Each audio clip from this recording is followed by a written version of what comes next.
El Gobierno de Aragón ha firmado un convenio junto con Endesa y la Federación Aragonesa de Municipios, Comarcas y Provincias que busca erradicar la pobreza energética en Aragón. Con el objetivo de que ningún aragonés pase frío este invierno, se evitarán desde ahora las suspensiones del suministro de electricidad por impago de factura.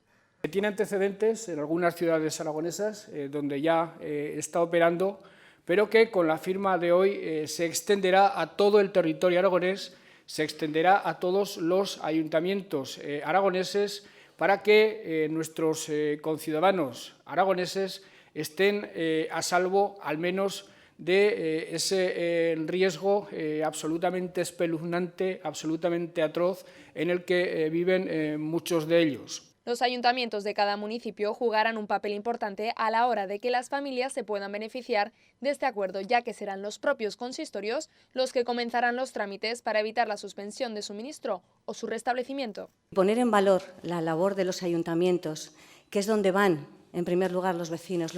necesitados, los ciudadanos, en este caso, necesitados de ayuda, y ahí vamos a ser capaces, con este convenio, de dar respuesta. Lo que buscamos es, a través de la gestión que hacen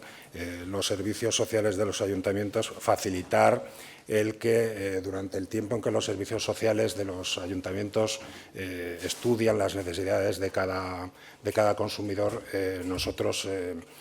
suspendemos cualquier acción de interrupción del suministro que se dé. Desde que el ayuntamiento justifique la mala situación de la familia y salde la deuda energética, Endesa tendrá un mes de plazo para restaurar el suministro en ese hogar.